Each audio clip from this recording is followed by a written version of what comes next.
Hello' নমস্কাৰ সকলোকে। আৰু আমি কালি গৈছিলোঁ 6 মাইলত থকা ৰিলায়েন্স মাৰ্টলৈ বুলি, যিখনত বোলে চব বস্তু একেলগে পায়, পাকঘৰৰ বস্তুৰ Continue পৰা to read. কাপোৰৰ পৰা আৰু চব্জিৰ পৰা চব বস্তু একেলগে পায়। আৰু সেইকাৰণে আমি তালৈকে গ'লোঁ ঘৰৰ বস্তু কিছুমান আনিবলৈ। একেলগে পাই যিহেতু চব বস্তু, সেইকাৰণে তালৈ গ'লোঁ। যায়ে প্ৰথমতে দেখিলোঁ ধুনীয়া ধুনীয়া কুৰ্তিবিলাক, পিছে আহোঁতে মই নল'লোৱে।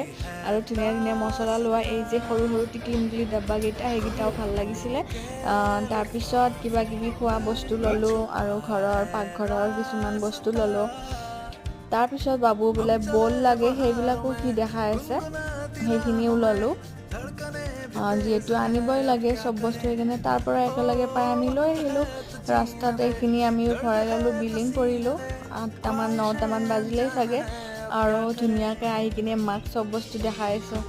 আৰু এইখিনি আছিল আজিলৈ, বাই।